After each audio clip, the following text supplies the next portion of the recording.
Hello everyone, मैं हूं विकास और आप सभी का स्वागत है आपके अपने ही प्यारे से चैनल विकासपुरम में। तो आज हम लोग देखने वाले हैं एक्सरसाइज 1.3 का क्वेश्चन नंबर 1 और इसमें हमें रूट 5 को अपरिमेय साबित करना है। तो शुरू करने से पहले अगर आप रूट 2 वाला वीडियो अगर नहीं देखे हैं तो उस वीडियो को पहले आप देख लीजिए। उसको देखने के बाद आपको इस क्वेश्चन में कोई भी दिक्कत नहीं होगी। उस वीडियो में सारा चीज़ समझाया हुआ है कि इसका सवाल कैसे बनता है और कहाँ क्या लिखा जाता है और क्यों लिखा जाता है। तो पहले उस वीडियो को देख लीजिए, ऊपर के आई बटन से भी देख सकते हैं या फिर डिस्क्रिप्शन वाले लिंक से भी देख सकते हैं। तो चलिए हम लोग शुरू करते हैं। तो सॉल्यूशन में हम लोग लिखेंगे, अगर अपरिमेय साबित करना है तो पहले इसको क्या मान लेंगे, परिमेय मान लेंगे। तो मान लेंगे माना रूट 5 एक कैसी संख्या है, तो परिमेय संख्या है, परिमेय संख्या है। तो कोई भी अगर परिमेय संख्या रहती है तो उसको हम लोग कितना लिख सकते हैं, पी बटा क्यू लिख सकते हैं। जैसे मान लीजिए हमारे पास है 25 बटा मान लीजिए 45 लिखा हुआ है, तो इसको हम लोग पी बटा क्यू मान ही सकते हैं। कोई भी परिमेय संख्या को पी बटा क्यू माना जा सकता है। तो वैसे ही है, तो रूट 5 को हम लोग कितना लिख सकते हैं, इसको भी हमने परिमेय माना है तो पी बटा क्यू तो लिख सकते हैं, पी बटा क्यू। अब जरा देखिए कि कितना से ये कट जाएगा, ये वाला 25 और 45 दोनों में कितना से भाग लग जाएगा, 5 से लग जाएगा दोनों में। तो 5 से दोनों में भाग लग रहा है तो 5 को बोलते हैं उभयनिष्ठ गुणनखंड, यानी 5 हमारा क्या है, उभयनिष्ठ गुणनखंड। 5 हमारा उभयनिष्ठ गुणनखंड। तो 5 से अगर काट दे इसको तो ये कितना हो जाएगा, ये हो जाएगा 5 और ये हो जाएगा 9, यानी 5 बटा 9 आ जाएगा। तो जो P बटा Q है यानी 25 बटा 45 है, काटने के बाद वो बदल के हो गया 5 बटा 9। तो इसको हम लोग कितना मान सकते हैं, m बटे n मान सकते हैं। इसको भी P बटा Q मान सकते हैं, कोई दिक्कत नहीं, लेकिन संख्या बदल गया, 25 से हो गया 5, 45 हो गया 9, इसलिए हमने इसको भी बदल के कर दिया m बटा n। तो ये बदल कहा गया, उभयनिष्ठ गुणनखंड से जब हम काट दिए हैं तब जाके बदला है। तो ये पी बटा क्यू में भी अगर कुछ कटने वाला है तो उसको मान लीजिए कटने वाला था और उसको हमने काट दिया, तो उसको काटने के बाद पी बटा क्यू बदल के क्या हो जाएगा, एम बटा एन। तो कब होगा, उभयनिष्ठ गुणनखंड को काटने पर। तो यहाँ लिख देते हैं उभयनिष्ठ गुणनखंडों को, उभयनिष्ठ गुणनखंडों को काटने पर। तो उभयनिष्ठ गुणनखंड को काट देंगे तो ये जो P बटा Q है वो हमारा हो जाएगा m बटे n। अब देखिए कि अब ये दोनों में कितना से भाग लगेगा, पहले तो 5 से लग रहा था, अब ये दोनों में कुछों से नहीं लगेगा, मतलब कि 1 से तो जरूर लगेगा। तो ये एक हमारा क्या हो गया, उभयनिष्ठ गुणनखंड। तो उभयनिष्ठ गुणनखंड हो गया। एकरा छोड़ के दोसर कोनो उभयनिष्ठ गुणनखंड है, यानी कि दोसर कोनो संख्या है जिससे ये दोनों में भाग लगे, तो नहीं है। मतलब एक के अलावा ये दोनों का एम एन का कोई भी उभयनिष्ठ गुणनखंड नहीं है। यहाँ तो हमारा 5 बटा 9 है, लेकिन यहाँ हमारा कथी है, एम एन। काटने पर आया है, मतलब एक के अलावा इसका कोई उभयनिष्ठ गुणनखंड नहीं होगा। तो यहाँ लिख देंगे कि यहाँ एम और एन का, एम और एन का एक के अलावा अन्य उभयनिष्ठ गुणनखंड नहीं है, अन्य उभयनिष्ठ गुणनखंड नहीं है। सारा कुछ काट दिए तो एक से छोड़ के दूसरा कोनो से भाग नहीं लगे, ये वाला बात आप याद रखिए। अब जरा देखिए, ये दोनों अगर बराबर है तो इसका अगर वर्ग कर दे, स्क्वायर कर दे, फिर भी तो बराबर होगा। जैसे कि 5 इधर 5 है, इधर 5 है, तो इधरों स्क्वायर लगा दिए, इधरों स्क्वायर, तो इहो 25 है, इहो 25, दोनों कथी रहेगा, बराबर। तो हम दोनों तरफ स्क्वायर करते हैं, तो रूट 5 का स्क्वायर हो जाएगा, इधर m बटा n का स्क्वायर हो जाएगा, तो इधर हो जाएगा 5, इधर हो जाएगा m स्क्वायर बटा n स्क्वायर। अब 5 को इधर लाइए, n स्क्वायर को लाइए इधर, तो इधर हो जाएगा n स्क्वायर, m स्क्वायर बटा में हो जाएगा 5। अब हम आपसे पूछते हैं कि जो n स्क्वायर है वो पूरा पूरा संख्या है कि बटा वाला संख्या है। पूरा पूरा कहने का मतलब 3, 4, 5 ऐसा संख्या है कि बटा वाला है, ऐसा बटा वाला है। आप बताइए n स्क्वायर कैसे संख्या है। देखिए यहाँ n को देखिए, n ये हमारा पूरा का पूरा कथी है, m बटा n है, लेकिन आपसे पूछा जाए कि n कितना है, तो n कितना होगा, 9। हमारा n क्या है, 9, यानी कि n हमारा कथी है, पूरा पूरा संख्या है। तो इसका अगर स्क्वायर भी कर दे तो हो जाएगा n स्क्वायर, तो n स्क्वायर भी कथी आएगा, पूरा पूरा ही आएगा, मतलब कि ये पूरा पूरा संख्या है।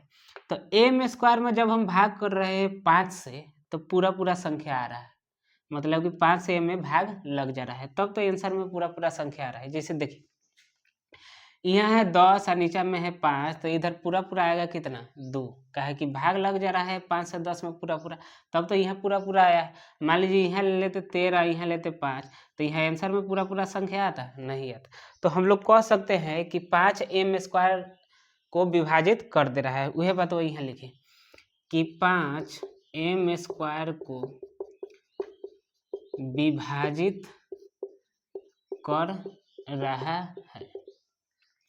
तो 5 जब एम स्क्वायर को विभाजित कर रहा है तो 5 एम को भी विभाजित करेगा, काहे कि ये अभाज्य संख्या है। तो अभाज्य संख्या अगर स्क्वायर को विभाजित कर रहा है तो उस संख्या को भी विभाजित करता है। ये सारा बात मैंने बताया है प्रमेय 1.3 में, वो वीडियो भी देख लीजिएगा। तो 5 इसलिए 5 एम को भी विभाजित करेगा। तो 5 एम को विभाजित कर रहा है। अब जरा थोड़ा मेरा बात समझिए, कहाँ समझाया जाए, यहाँ पर समझा देते हैं। तो 5 से भाग लग रहा है किस में, एम में। 5 एम को विभाजित कर रहा है। तो देखिए जरा दूसर संख्या, 5 से भाग लगता है 10 में लगता है, 30 में लगता है, 45 में लगता है। तो जब तोड़िएगा इसमें तब 5 आ जाएगा। 5 से भाग लगने वाला है ना पूरा पूरा, तब 5 आएगा। ये 10 को लिख सकते हैं 5 गुना 2, इसको लिख सकते हैं 5 गुना 6, इसको लिख सकते हैं 5 गुना 9। तो एम में भी 5 से भाग लग रहा है, अभी पीछे देखिए लिए। तो जैसे ये सब में लग रहा है वैसे ये एम में भी लग रहा है। तो एम को भी लिख सकते हैं 5 गुना, यहाँ कितना लिखे, यहाँ 10 था तो 2, 30 था तो 6, यहाँ तो संख्या नहीं पता है। तो मान लिए कोनो संख्या आएगा के, यानी कि एम को हम लिख सकते हैं 5 के, काहे कि 5 से भाग लग रहा है। अगर 7 से भाग लगता तो 7 के, 9 से भाग लगता तो 9 के लिख सकते थे। के लिखे चाहे वाई लिखे, कुछ लिखे। तो अब मान लीजिए इसको, तो पहले समीकरण 1 मान लीजिए। अब यहाँ हमने माना m बराबर 5 के, क्योंकि m में 5 से भाग लग रहा है तो उसको हम 5 के लिख सकते हैं। अब यह वाला मानवा समीकरण 1 में रख देंगे। अब बनाएंगे, एक बार बटा के नीचे 5 आया, m के नीचे 5, एक बार n के नीचे 5 ला देना रहता है, साबित हो जाता है। पहले हम लोग इसको मिटा लेते हैं इसको। तो चलिए आगे देखिए।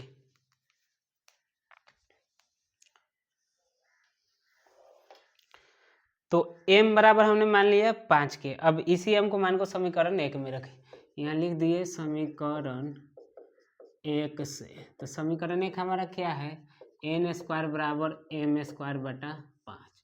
तो n स्क्वायर बराबर m के जगह रख दिए 5 के, m के जगह कितना रखेंगे 5 के। तो m के जगह रख दिए, स्क्वायर है तो स्क्वायर लगा देंगे, बटा में 5 है तो 5 लगा देंगे। तो n स्क्वायर बराबर हो जाएगा, जब स्क्वायर कीजिएगा तो 25, के स्क्वायर है तो के स्क्वायर, अब 5 है तो 5, ये अगर काट देंगे तो यही आएगा 5, यानी कि n स्क्वायर बराबर 5 के स्क्वायर। तो n स्क्वायर 5 को इधर लाइए बटा में, बटा में हो जाएगा 5, उधर गुना में है तो इधर हो जाएगा बटा में, इधर बचेगा कथे के स्क्वायर। बोले थे ना एक बार m स्क्वायर के नीचे 5 लाना रहता है, एक बार n स्क्वायर के नीचे लाना रहता है 5। अब बताइए के स्क्वायर पूरा पूरा संख्या है कि बटा वाला संख्या है, पूरा पूरा संख्या है। हमने m को लिखा था कितना 5 के, जैसे 10 को लिखे थे 5 गुना 2, तो ये पूरा पूरा संख्या है, ये भी कथी पूरा पूरा संख्या होगा। के अगर पूरा पूरा है तो के स्क्वायर भी पूरा पूरा। तो n स्क्वायर में 5 से भाग पूरा पूरा लग जाता होगा, तब तो पूरा पूरा संख्या आया है। तो कह सकते हैं कि 5 n स्क्वायर को विभाजित कर रहा है, n स्क्वायर को विभाजित कर रहा है। तो अभाज्य संख्या n स्क्वायर को विभाजित कर रही है, तो अभाज्य संख्या n को भी विभाजित करेगी, इसलिए 5 n को भी विभाजित करेगी। तो अब जरा देखिए कि जो 5 है वो m को भी विभाजित कर दे रही है और n को भी विभाजित कर दे रही है। तो कह सकते हैं कि यहाँ 5 m और n दोनों को विभाजित कर रही है, दोनों को विभाजित कर रही है। तो ये तो गजब बात हो गया। हम कह रहे थे m और n का एक के अलावा कोई भी निष्ठ गुणनखंड नहीं है, यानी कि सारा कुछ काट काट के इतना पुराए हैं, अब ये दोनों में एक से छोड़ के दूसरा से भाग नहीं लगेगा। लेकिन ये अलगे आ गया कि m n में केकरा से भाग लग जा रहा है 5 से, तो ये तो गड़बड़ बात है भाई, पहले ही काट कूट दिए थे तो नहीं भाग लगना चाहिए। और वही बात हम यहाँ कह रहे हैं कि एक को छोड़ कर दूसरा कोनो से भाग नहीं लगेगा, जबकि आगे गए तो यहाँ लग रहा है 5 से भाग लग जा रहा है दोनों। तो ये वाला बात है, ये वाला बात टकरा रहा है दोनों, यानी दोनों एक साथ सच नहीं हो सकता है। तो जब दो गो बात आपस में टकराता है तो उसको बोलते हैं कि विरोधाभास उत्पन्न हो रहा है। मतलब इस बात से अब हमको लग रहा है कि विरोधाभास, दो गो बात जब टकरा गया तो कहेंगे कि कथी, विरोधाभास उत्पन्न हो रहा है। तो ऐसे काहे हो जा रहा है, काटने के बाद फिर काहे भाग लग जा रहा है, ये वाला बात इस बात को काहे काट दे रहा है, काहे कि हमने शुरुआत ही गलत किया था। है वाला ऊपरे वाला बात हमारा गलत है जो शुरुआत किए हैं √5 को परिमेय मान के, ये वाला बात हमारा गलत है, इसीलिए ये दोनों गड़ा कथी हो जा रहा है, टकरा जा रहा है। काटने के बाद फिर से भाग लगने लग रहा है, काहे कि हमारा शुरुआत ही गलत है। काहे कि ये सारा बात, चाहे ई वाला बात हो चाहे ई वाला बात हो, है वाला कहाँ से आया है, इसी से ना शुरू करके यही एकरे आधार मान के ये बनाए हैं, ये सारा कुछ बना रहे, मतलब यह वाला बात गलत है, तब तो यहाँ सारा गड़बड़ हो रहा है। तो √5 परिमेय है, ये गलत है, तो सही क्या होगा कि √5 हमारा क्या है, अपरिमेय। तो लिखेंगे यहाँ कि 5 m दोनों को विभाजित कर रही है, तो गड़बड़ है, यानी कि इस कथन से तो विरोधाभास उत्पन्न हो रहा है, इस कथन से विरोधाभास उत्पन्न हो रहा है। विरोधाभास काहे उत्पन्न हुआ, काहे कि हमने गलत माना है, अतः हमारा मानना गलत है कि √5 एक परिमेय संख्या है। तो ये तो आपका गलत हो गया परिमेय, तो सही कथी होगा, अपरिमेय। इसलिए चाहे लिखिए दीजिए, इसलिए √5 एक अपरिमेय संख्या होगा, अपरिमेय संख्या होगा। साबित कर दिया हमने, हो गया प्रूफ। तो उम्मीद है कि आपको समझ में आ गया हो, ऐसे ही साबित करना रहता है। अगर उर्दू वाला वीडियो अगर आप देख लेते हैं तो सारा चीज़ आपको क्लियर हो जाएगा कि किसका क्या मतलब है और कहाँ कथी लिखना रहता है। तो अगर समझ में आ गया हो तो वीडियो को लाइक कर दीजिए और अपने दोस्तों के साथ इसको ज़रूर से शेयर कीजिए। अगर आप चैनल पर नए हैं तो चैनल को सब्सक्राइब कर लीजिए। मिलते हैं अगले वीडियो में, धन्यवाद।